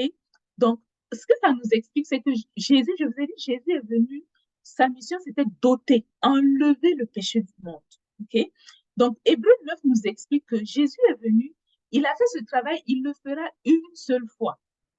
C'est pas un travail qu'on doit répéter. Vous savez, il y a des gens qui ont tendance à dire, quand tu vas, tu rentres, tu demandes pardon. Et puis quand tu reviens encore, tu redemandes pardon. Et puis tu demandes pardon à Dieu, on s'entend. Et puis tu redemandes pardon à Dieu, et ainsi de suite. Ce passage nous dit que si c'était que Jésus devait pardonner le péché chaque fois, comme on imagine là, c'est que chaque fois que pour pardonner le péché, il faut qu'il meure. Donc, il revient, quand tu demandes pardon encore, il meurt. Et puis, il revient encore, il meurt. Chaque fois qu'on demande pardon, il doit mourir pour que notre pardon soit pardonné. OK? Pour que notre pardon soit effectif, pour que notre péché soit pardonné. C'est ce que ça dit ici. Mais on précise que non, c'est pas ce qui est arrivé. Jésus est mort une seule fois. Il est mort une seule fois parce que en une seule fois, quand il a enlevé là, ça a été un enlèvement définitif. Ça ne revient plus comme on a l'impression que quand on enlève, le péché revient, et puis on enlève, et puis ça revient. Non, quand Jésus a enlevé, il a aboli le péché. C'est ce que ça veut dire ici. Son sacrifice là, a fait disparaître le péché. Donc, il a paru une seule fois et il a mis fin au système du péché. Et c'est ce qu'il a fait sur la croix. Donc, quand il est mort, il a offert sa vie en sacrifice. Rappelez-vous, regardez le verset que je vous ai dit tout à l'heure, là. Je vais vous le montrer avant de poursuivre ici. Je vous ai dit, Jean 1, le verset 29, on disait Jésus, c'est l'agneau de Dieu qui va ôter le péché du monde. Okay? Le dernier verset qui est ici. Donc, quand il est venu, comment il a fait? Quand il a ôté le péché du monde, là, ça a été une seule fois. C'est pas son sacrifice, il a fait ça. C'est pour ça qu'il était l'agneau. Il s'est sacrifié, il a aboli le péché, il a ôté le péché, mission terminée. Maintenant, on dit quand Jésus va revenir plus tard, quand il va revenir, parce que nous, on croit que Jésus reviendra à la fin des temps, il va revenir, ça sera la fin du monde. Mais on nous dit quand il va revenir, là, on ne parlera plus de péché. Parce que pour lui, le péché est déjà réglé. Tous ceux qui sont enfants de Dieu, c'est déjà réglé. Il n'y a plus à revenir pour reparler de « Ah non, on va encore trier, tu as commis un péché, tu n'as pas commis de péché. » Non, non, non, ça n'existe plus. Quand il va revenir, on ne parlera plus de péché pour un enfant de Dieu parce que là, le péché à ce moment, aujourd'hui où nous sommes là, ça a déjà été réglé, ça a déjà été aboli, ça a déjà été détruit, ça a été annulé, ça n'existe même plus. Tout ce qu'il nous reste maintenant à faire, c'est attendre notre salut. C'est-à-dire, quand Jésus reviendra, c'est juste qu'on aille savourer avec lui. Mais il n'y a plus de question à ce moment-là qu'on va dire encore le péché que tu as commis. Et puis, il n'y a plus de ça. Ça n'existe plus. OK? C'est ce que ce verset dit. Donc, Jésus est apparu une fois. Il a aboli le péché. Il a mis fin au péché. Et je vous défie, peu importe la version que vous allez lire dans toutes les Bibles, toutes les traductions, c'est la même chose qui est écrite. Donc, Jésus a mis fin au péché. Et quand il va revenir, on ne parlera plus de péché parce que c'est terminé. C'est une mission accomplie depuis 2000 ans. Le péché, il a enlevé ça du monde. Tous ceux qui sont enfants de Dieu ne sont plus pécheurs. OK? Et parce que ces enfants de Dieu ne sont plus pécheurs, il y a deux versets qui sont dans la Bible encore, qui nous disent clairement qu'un enfant de Dieu ne peut pas commettre de péché. Et on va les lire ensemble. 1 Jean chapitre 5, verset 18, et puis 1 Jean chapitre 3, verset 6 à 8. Quelqu'un pour lire? 1 Jean chapitre 5, verset 18. Nous savons que quiconque est né de Dieu ne pêche pas, mais celui qui est engendré de Dieu le garde et le malin ne le touche pas. Le 1 deuxième Jean passage. chapitre 3, verset 6 à 8. Mhm. Quiconque demeure en lui ne pêche pas. Quiconque pêche ne l'a pas vu et ne l'a pas connu. Petits enfants, que personne ne vous séduise. Celui qui pratique la justice est juste, comme lui, le Seigneur est juste. Comme lui, en parenthèse, pardon, le Seigneur est juste. Celui qui commet le péché est du diable, car le diable pêche dès le commencement. Le Fils de Dieu est apparu afin de détruire les œuvres du diable. OK. Donc, si c'est le diable qui avait entraîné, qui avait créé, ouvert la porte pour que le péché entre, OK, Jésus est venu pour détruire les œuvres du diable. Donc, le péché qui était là, Jésus a détruit ça, le péché n'est plus là. OK? Souvent, les gens utilisent ce verset pour dire, on va détruire les œuvres du diable, et puis on va qu'on va chasser les esprits, on va faire ça.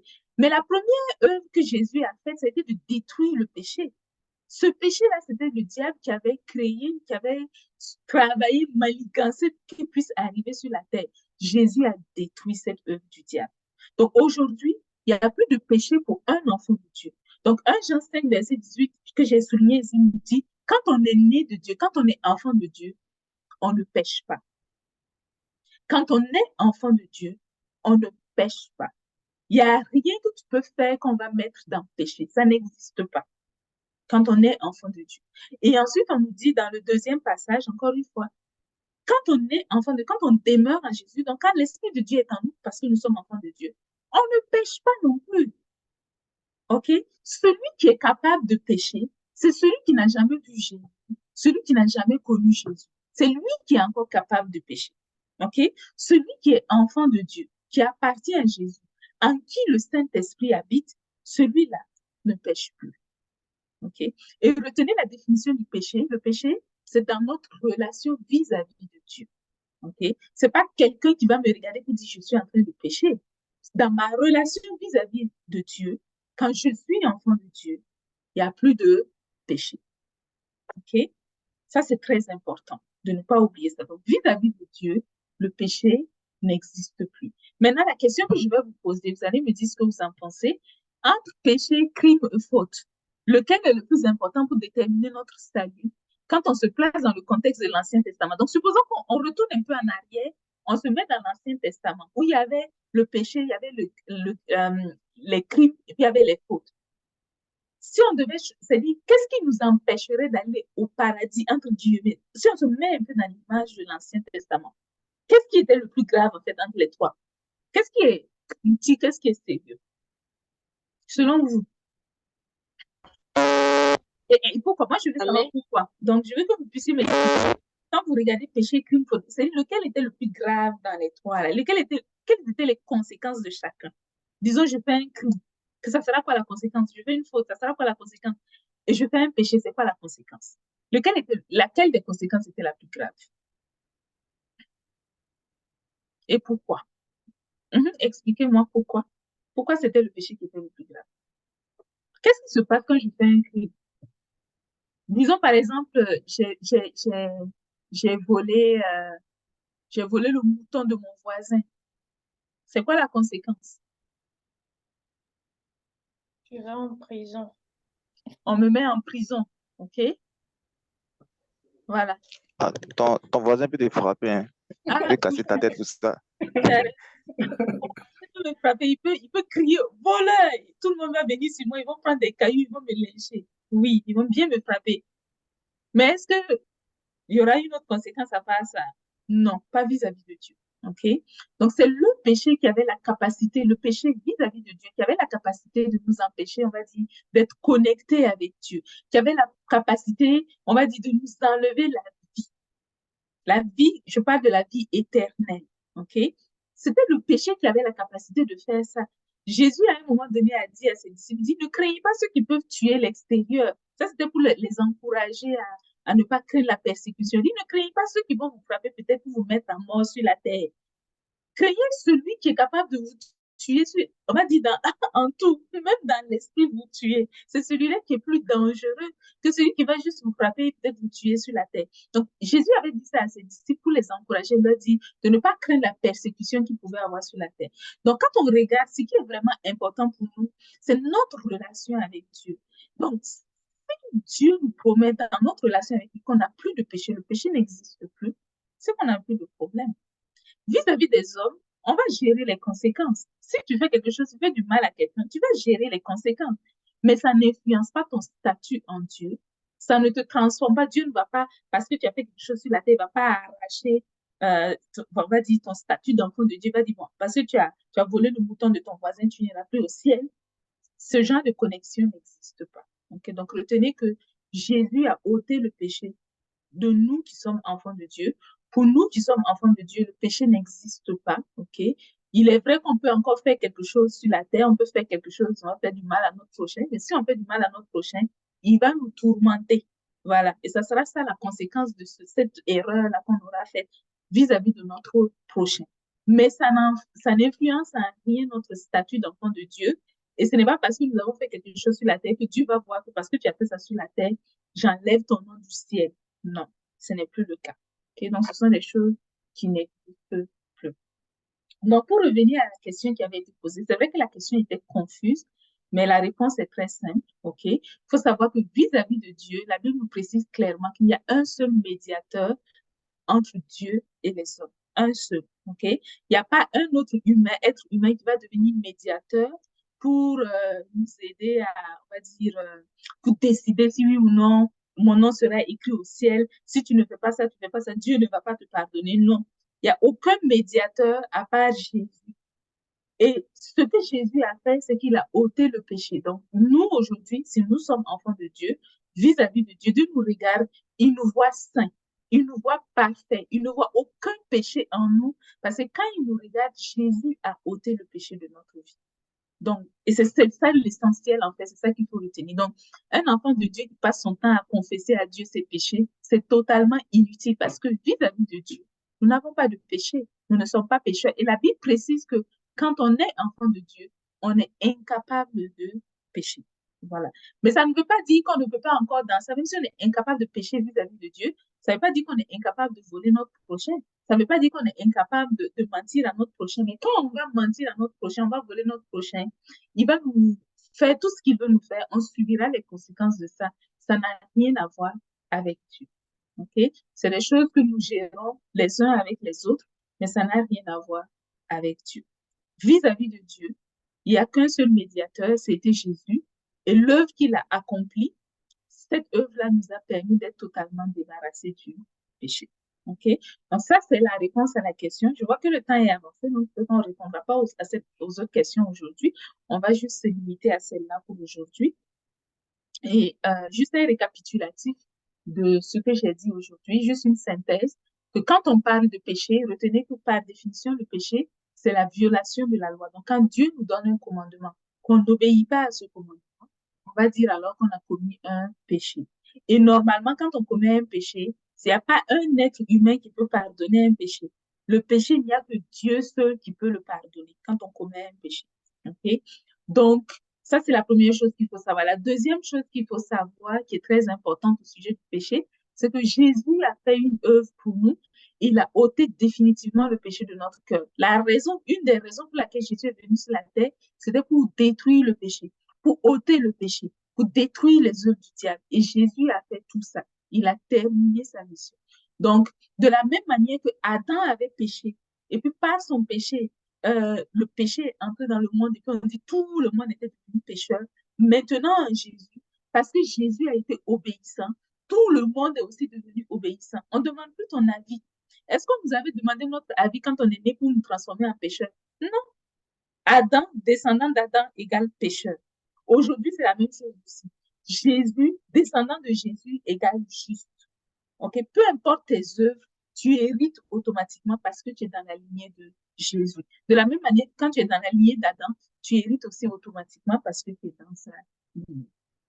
Et donc, Jésus, pour sa part, quand il est venu sur la terre, il est venu abolir le péché. Il est venu mettre fin au péché. Et quand il va revenir, on ne parlera même plus du péché. Le péché ne sera même plus à l'ordre du jour parce que ça a déjà été réglé il y a 2000 ans. Donc, quand on accepte l'œuvre de Jésus aujourd'hui, on rentre dans l'héritage et on devient juste comme Jésus a été juste. Et ça, on l'a par la foi. Ce n'est pas par les œuvres, c'est par la foi. Le salut, on l'a par la foi. La foi en Jésus. Il faut croire en cette œuvre de Jésus. Il faut accepter Jésus dans notre vie et on devient automatiquement bénéficiaire de ce statut qui nous débarrasse définitivement du péché. Et la Bible nous dit que quand on est de Dieu, on est né enfant de Dieu, on ne pêche plus. Ça n'existe plus le péché pour un enfant de Dieu.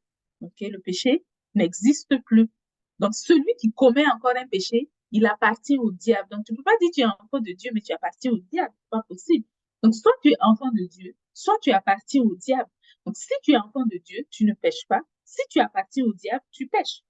Et la logique, c'est si tu appartiens au diable, c'est-à-dire que tu as été descendant d'Adam, parce que le diable a ouvert la porte, tu es dans son esclavage, tu pêches. Mais si tu es enfant de Dieu, tu ne pêches pas. Voilà. Donc, nous sommes enfants de Dieu. Le péché a été définitivement aboli pour nous. Ça n'existe plus quand on est enfant de Dieu. OK? Donc, pour nous, enfants de Dieu, on n'a pas à craindre le péché parce que quand on a donné sa vie à Jésus, Jésus a ôté le péché de notre vie. On n'est plus pécheur. Donc, ce qui nous reste à faire maintenant vis-à-vis de notre prochain, c'est de gérer notre quotidien. Voilà. Donc, si tu fais du mal à ton prochain, s'il veut te frapper, il te frappera. S'il veut te traîner en justice, il le fera. Mais ça n'influence en rien notre statut d'enfant de Dieu. Ce sont des choses qui se passent seulement sur la terre. Okay? Ça n'ira pas au ciel. Et retenez un autre passage qu'on a vu, un autre point qu'on a vu précédemment, on a parlé de Dieu est esprit. Okay? Quand je vous expliquais ça, je vous ai dit Dieu est esprit. Ce qui l'intéresse, c'est la dimension spirituelle. Donc, ce que vous faites sur la terre, ce que vous faites avec vos organes, si vous fumez, vous ne fumez pas, si vous buvez de l'alcool, vous ne buvez pas, ça concerne la tête, ça concerne votre corps qui est voué à être détruit de toute façon. OK? Il est voué à la mort sur la terre. OK? Donc, ce qui intéresse Dieu, c'est l'esprit. Et Dieu qui est venu donner vie à notre esprit nous a débarrassés du péché dans notre relation avec lui. Soyez bénis. Est-ce que vous avez des questions sur ce point?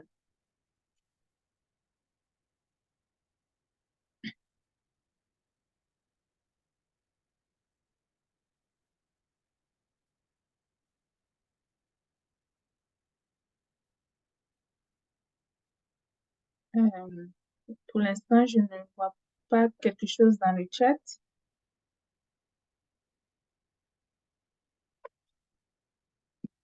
OK, donc s'il n'y a pas de questions, je vais arrêter là et puis on va passer. Qu'est-ce que vous avez retenu? Peut-être on va faire. Qu'est-ce qui vous a peut-être surpris? Qu'est-ce que vous avez retenu? Je vais quand même vous entendre un tout petit peu.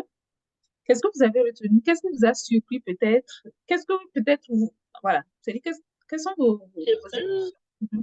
Est-ce que je peux? Oui, vas-y. Merci.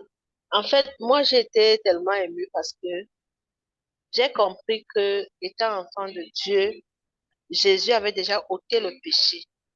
Et moi, particulièrement, j'étais toujours en train de dire, Seigneur, j'ai menti, Seigneur, j'ai fait ci, Seigneur, j'ai fait ça. Alors que la parole de Dieu nous dit que un enfant de Dieu ne pêche plus. Ne pêche plus. Et j'ai été saisie également par le fait que le crime, c'est le fait de faire du mal à son prochain. Et que là, maintenant, la pénalité qui nous revient, en fait, c'est une forme de prison, quoi. Donc, ça n'incombe pas à Dieu. Bref, on a un prix à payer par rapport à la faute que nous avons faite à notre prochain. Donc, il y a, on a un prix à payer. C'est pour cela que dès lors qu'on fait du mal à notre prochain, on doit s'attendre à payer le prix. Mais cela ne peut pas nous empêcher de communier avec le Seigneur. Je ne sais pas si je me fais comprendre. Parce que le fait que peut-être j'escroque mon prochain, c'est un crime. Je lui ai fait du mal. Mais en fait, il arrivait que lorsque je pêche contre mon prochain, que je pense que ma communion, cela peut entraver la communion avec le Seigneur. Oui, mais il n'y a pas de relation. Oui, j'ai très bien compris. Donc, je comprends que voilà, c'est ça. Malgré cela, je reste enfant de Dieu. Clairement, ouais. Oui, et la communion avec le Seigneur peut rester que j'ai fait du mal à mon prochain, sauf que j'aurai les conséquences, j'aurai un prix à payer, j'aurai un retour au crime que j'ai fait à mon prochain. Voilà, donc ça, c'est lui qui le fera. C'est pas lui qui décide. Si ton prochain décide de te frapper parce que tu l'as volé, tu vas subir ça. Mais vis-à-vis de Dieu, on n'a pas, il y a pas d'effet. Ok, donc notre relation avec Dieu ne dépend pas de ce que nous vivons sur la terre. C'est pas parce que nous sommes dans une maison comme ci, c'est pas parce que nous sommes dans une prison physique, c'est pas parce que voilà nous avons des blessures sur le corps que notre relation avec Dieu est bonne ou mauvaise. Donc notre relation avec Dieu, elle est indépendante de ce que nous vivons, on va dire, sur la terre. Ok. L'état de notre relation avec Dieu est indépendant de ce que nous faisons, on va dire, comme, on va dire, œuvre, on va dire, charnelle sur la terre, ok? Elle est influencée par les œuvres de foi, mais elle n'est pas influencée par les œuvres de loi ou les œuvres de grâce, ok? Donc, oui, je pense que tu as compris l'essentiel, Marie-Chantal. Tu as capté l'essentiel. Sois bénie. Amen. Mais également, en même temps, il y a une partie que je n'ai pas bien compris, la partie c'était l'iniquité. Parce que j'ai parlé là du péché, j'ai parlé de oui, la faute. Il y a le deuxième, la faute, là, je n'ai pas bien compris. Voilà, ça à ce niveau, j'ai pas bien compris. C'est la catégorie, en fait, des choses que l'on fait. Je donne un exemple. Un peu comme Paul, ok? La Bible présente que Paul était quelqu'un qui persécutait les enfants de Dieu. Et Paul va expliquer qu'il persécutait les enfants de Dieu. Il ne savait pas que c'était des enfants de Dieu. Lui, il pensait qu'il était en train de faire la volonté de Dieu quand il le faisait. Mais il a fait une erreur. Ok? Donc, il a fait quelque chose de travers, il a fait mal. Ok? Mais encore une fois, faute et crime vont rentrer dans la même catégorie. Ok? Ou si tu as fait quelque chose sur la terre, ici, vous savez, sur la terre, il y a un truc qu'on appelle homicide involontaire, n'est-ce pas? Quand je donne un exemple, tu as conduit dans ta circulation, peut-être tu n'as pas freiné à temps, tu as cogné quelqu'un, la personne a été blessée ou la personne est morte, on va t'accuser d'homicide involontaire. C'est l'équivalent d'une faute. C'est-à-dire tu as commis quelque chose, tu as fait peut-être un crime, mais ce n'était pas que tu voulais faire exprès, c'est juste que c'est arrivé. Ça rentre dedans, tout simplement. OK? Donc, encore une fois, Dieu pardonne les péchés, c'est ce qui est important pour nous. OK? Dieu enlève de notre cœur le péché, c'est ce qui est important pour nous. Donc, la faute, tout ce qui est, que ce soit volontaire, involontaire, on sait que, voilà, vis-à-vis ce qu'on fait sur la terre, on le gérera sur la terre, mais ça n'influence pas notre relation avec Dieu.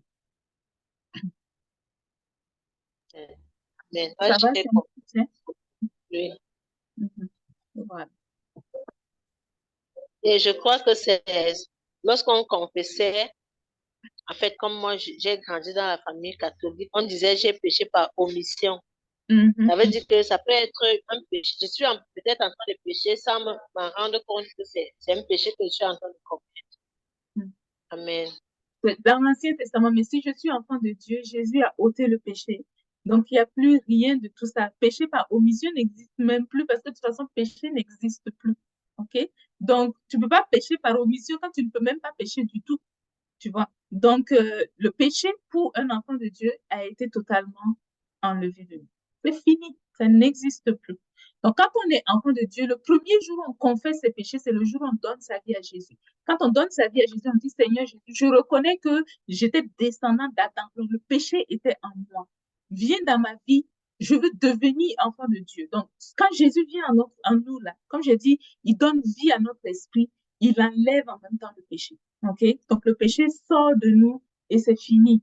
Quand il est sorti, là, on ne peut pas dire il est sorti, il est rentré, il est ressorti, il est rentré. Hébreu nous dit que s'il devait sortir, rentrer, comme certains pensent là, c'est que Jésus devait mourir à chaque fois. Et pour qu'il puisse ressortir encore. Quand il est revenu, là, Jésus meurt et puis il ressort. Et ainsi de suite. Mais ce n'est pas possible. Donc, Jésus ôte le péché. Quand il le fait, c'est une seule fois. Et quand il le fait une fois, on ne parlera plus de péché. Quand il va revenir pour discuter avec nous, ça sera toutes les promesses qu'il nous a faites, la vie éternelle, le salut, la résurrection, toutes ces choses qu'on attend. C'est ça qu'on va chercher maintenant. Mais ce n'est plus, on ne parle plus de péché du tout. Ça, c'est Hébreu. J'aime beaucoup ce passage de Hébreu là. Il y a tellement de passages intéressants, mais ce passage de Hébreu, je l'aime beaucoup. Donc, quand il va revenir, on ne parlera plus de péché. Il dit sans qu'il soit encore question de péché. Donc, on ne parle plus de péché parce que Jésus a fait le boulot. Quand il revient là, le péché n'est plus à l'ordre du jour parce que c'est déjà réglé. OK? Moi, j'ai une question. Oui. Vous allez me pardonner, me donner 2 minutes en plus. Mm. En ce cas, comment est-ce qu'on peut présenter quand dans le Notre Père, Jésus dit de prier, pardonne-nous nos péchés, quand nous pardonnons aussi, ou ailleurs où il dit, si vous ne pardonnez pas votre frère, votre Père ne vous pardonnera pas non plus. Comment est-ce qu'on peut expliquer ces versets-là aujourd'hui dans notre contexte? OK, mais c'est très simple. C'est de voir que quand Jésus disait ça, il n'était pas encore mort et le péché n'avait pas encore été aboli. Le péché n'avait pas encore été ôté. Regardez ici le verset, d'ailleurs, qui est encore souligné devant vous. La partie soulignée. Mais maintenant, à la fin des siècles, il a paru une seule fois pour abolir le péché par son sacrifice.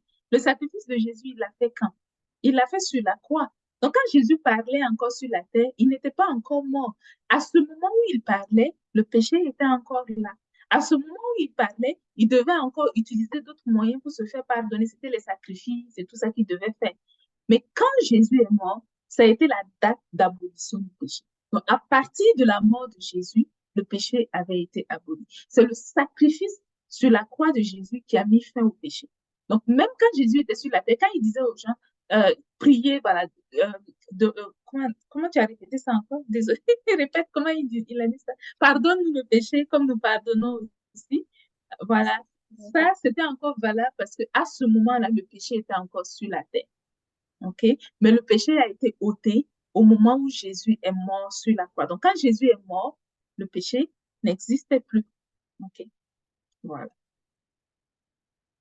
Donc, Jésus, c'est pour ça que Jésus, on dit Jésus est l'agneau. L'agneau, c'est l'image de celui qui est sacrifié. Donc, l'agneau qui va ôter le péché du monde. Donc, quand Jésus a été tué, c'est là le péché a été enlevé.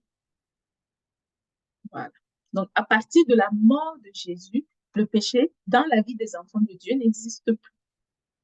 Mais juste à cette date-là, le péché existait. Le péché, la porte que Adam avait ouverte depuis le commencement, elle était ouverte. Et il y avait ensuite la deuxième loi qui avait été donnée à Israël, qui était aussi là. Donc, tous ces deux ont été fermés le jour de la mort de Jésus. Voilà. C'est pour ça que sur la croix, Jésus a dit, tout est accompli. Tout ce qui était attendu, toutes les choses que Jésus devait faire, ce jour-là, ça s'est accompli. Voilà. C'est bon? Ça répond à ta question, Anita? Oui, c'est clair. Merci. Okay. Est-ce qu'il y a d'autres questions?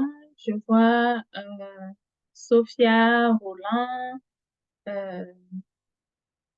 Dominique. Est-ce qu'il y a des questions?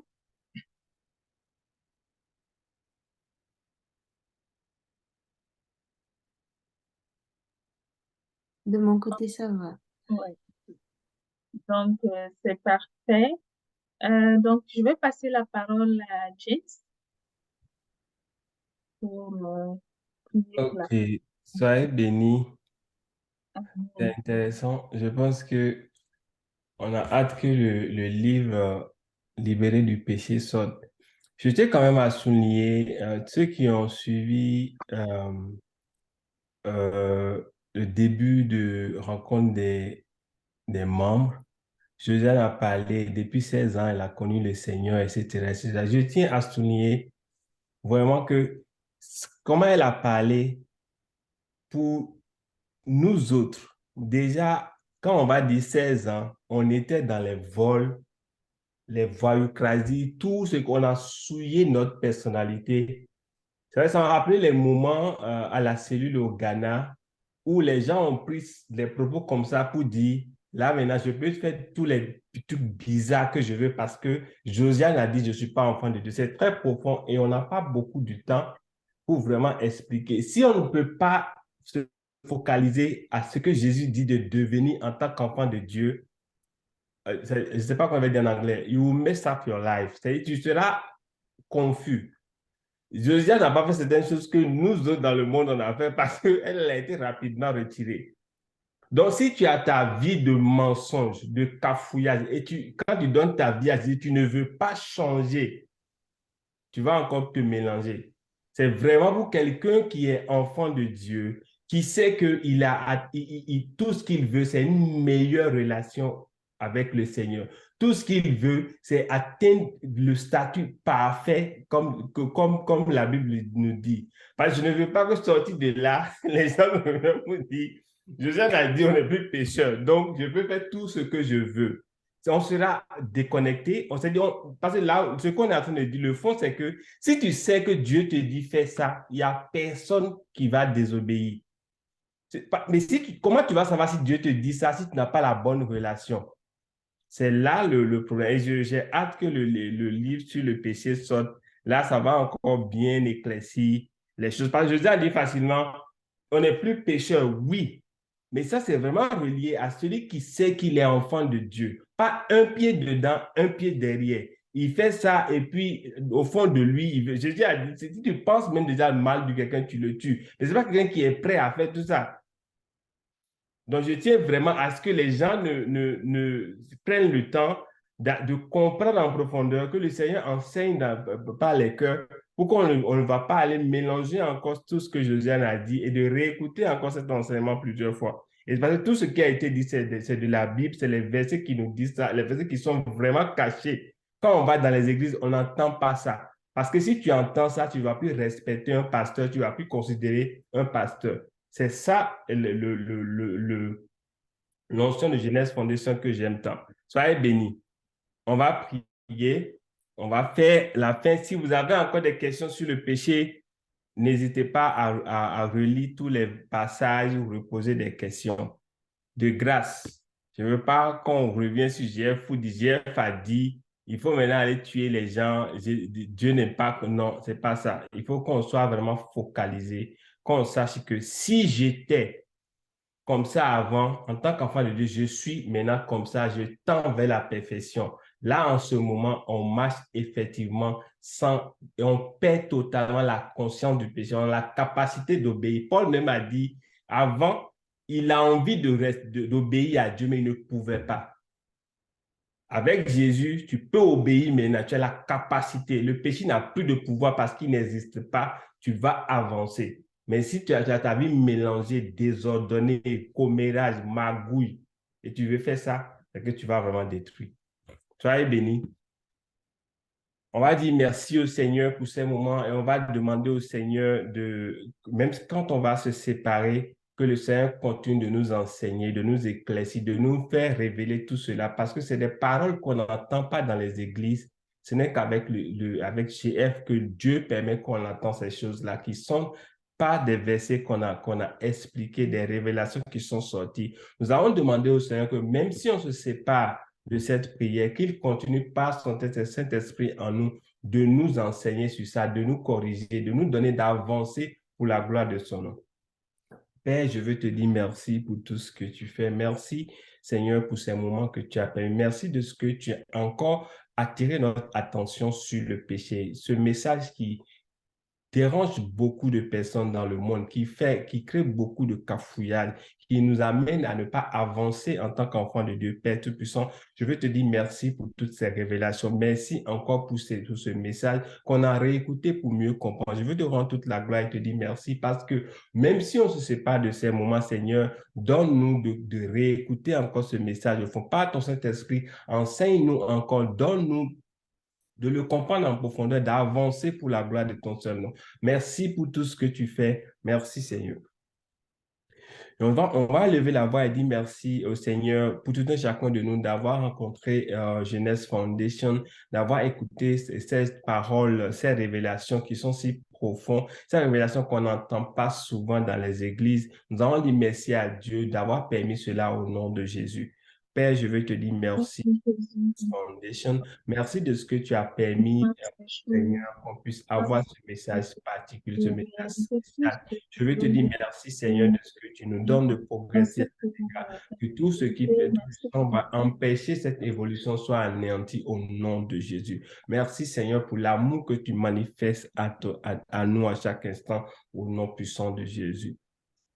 Nous allons élever la voix et recommander toutes les activités de Jeunesse Foundation au Seigneur. Nous allons demander à ce que, selon sa volonté, qu'il puisse nous donner d'avancer, de marcher par la foi et non par la vue, et que son œuvre soit accomplie au nom de Jésus. Père, je veux te dire merci pour les activités de Jeunesse Foundation, le site web, les réseaux sociaux. Je veux te dire merci pour tout ce que tu fais. Merci pour ton amour, pour ta fidélité. Merci Seigneur parce que tout est entre tes mains et que tu nous donnes de progresser, tu nous inspires, tu nous donnes d'avancer par ta volonté à tous égards au nom puissant de Jésus. Merci Seigneur. Nous allons prier pour les membres, tous ceux qui sont ici aujourd'hui. Nous allons prier pour les membres de nos familles. Nous les connaissons mieux que nous. Chacun va prier pour ses membres de famille et demander à ce que le Seigneur, par sa grâce, puisse les assister, puisse les protéger, leur donner de connaître la parole de Dieu comme nous au nom de Jésus. Père, je veux te recommander la vie de tous nos familles, nos membres, etc. Je veux te dire merci, Seigneur, de ce que tu les gardes contre toute manigance du diable. Tu les protèges, tu les gardes entre tes mains au nom de le Père Tout-Puissant, d'accéder aussi à ta parole, à ta grâce comme nous l'avons fait, nous l'avons déjà fait. Je veux te dire merci de ce que tu gardes leurs allers-retours pour la gloire de ton seul nom, au nom puissant de Jésus. Merci Seigneur. Merci Jésus. Nous allons recommander la semaine qui vient au Seigneur. Nous allons demander au Seigneur de protéger nos allers-retours, de nous donner, de passer une agréable semaine parce que c'est lui qui a tout créé. Il sait déjà ce qui va se passer dans cette semaine, de nous protéger contre toute manigance de l'ennemi au nom de Jésus. Père, je veux recommander la semaine qui vient vis-à-vis de tous les membres du ciel, tous ceux qui sont présents. Je vais te recommander que tu puisses nous conduire dans nos allers-retours, que le succès, comme toujours, soit notre portion, que ta grâce couvre tout un chacun. Tous ceux qui sont présents ici aujourd'hui puissent avoir cette faveur, ta main qui les protège durant cette semaine pour la gloire de ton seul nom, au nom puissant de Jésus. Merci Seigneur. Merci Jésus. Au nom de Jésus, nous avons prié. Amen. Amen. Amen.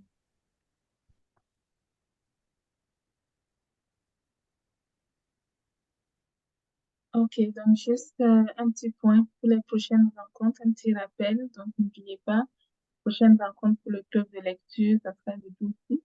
Donc, je vous invite à vous connecter pour participer à nos discussions. Et la rencontre, la réunion des membres sera le 26 juillet. Donc, il y a des questions auxquelles on n'a pas répondu aujourd'hui. On y répondra la prochaine fois. Si vous avez des questions, que ce soit sur ce que vous avez vu aujourd'hui, sur les vidéos que vous allez éventuellement écouter sur les réseaux sociaux, ou encore d'autres questions de la vie courante, vous posez des questions, vous interrogez sur certaines choses, mais n'hésitez pas à envoyer vos questions. Donc, on a 2 adresses courriels à Jeunesse Foundation. Donc, la première adresse est info@fondationjeunesse.org, info@fondationjeunesse.org, ou alors la deuxième adresse qui est celle par laquelle vous recevez les invitations pour les rencontres, qui est jeunessefoundationtv@gmail.com. Donc, je pense que Anita est en train de mettre les adresses dans le chat, donc vous pourrez vous référer à ces informations-là. Il y a aussi une adresse WhatsApp qui est indiquée aussi dans le chat, donc plus 33 7 67 30 89 28. Donc plus 33 7 67 30 89 28. Donc, n'hésitez pas à utiliser l'un ou l'autre de ces moyens pour communiquer avec nous. Si vous avez des questions, on sera ravis de regarder ces informations. Donc, par la grâce de Jésus, on reviendra la prochaine fois sur les autres questions. Il y avait une question sur vouer à l'interdit. Ça veut dire quoi, vouer à l'interdit? Ça se faisait dans l'Ancien Testament. Donc, on va couvrir ça la prochaine fois. Il y avait encore d'autres questions et toutes les autres questions qu'on va recevoir de vous prochainement. Soyez bénis en Jésus, portez-vous bien, que la grâce de Jésus vous accompagne. Continuez de bien prendre soin de vous et de savourer votre statut d'enfant de Dieu. C'est un statut que l'on savoure dans l'excellence et dans la perfection. C'est pas un statut qu'on savoure dans la médiocrité. OK? Donc, la médiocrité, vous allez voir que la Bible parle de tous les enfants de Dieu qui veulent être médiocres. Là. Bon, la Bible parle d'eux comme des enfants de Dieu charnels. Enfants de Dieu et puis chair, normalement, ne doivent pas être ensemble. Et quand on a un enfant de Dieu charnel, c'est qu'il devrait ressembler à un enfant de Dieu, mais quand vous le regardez, il est en tout point semblable aux hommes qui sont esclaves du diable. Donc, c'est ça un enfant de Dieu charnel. Et nous, on ne veut pas être des enfants de Dieu charnels, on veut plutôt être des enfants de Dieu qui portent un fruit excellent à la gloire de Jésus. Soyez bénis, portez-vous bien et on se retrouve dans 2 semaines pour notre rencontre. Bye. Je pense qu'il y a une petite erreur. Pour la réunion des membres, c'est le 26 août. Ah oui, c'est écrit 26 juillet. Ok, désolé, 26 août. Ouais. Soyez bénis, portez-vous bien. Et n'oubliez pas d'inviter des Amen. personnes aussi. La prochaine fois, vous pouvez inviter vos amis, vos connaissances, et puis prendre la rencontre avec ces personnes aussi. Si vous pensez que ça leur fait du bien, n'hésitez pas à partager les dons excellents. Soyez bénis. Bye bye. Amen. Amen. Bye bye. Amen.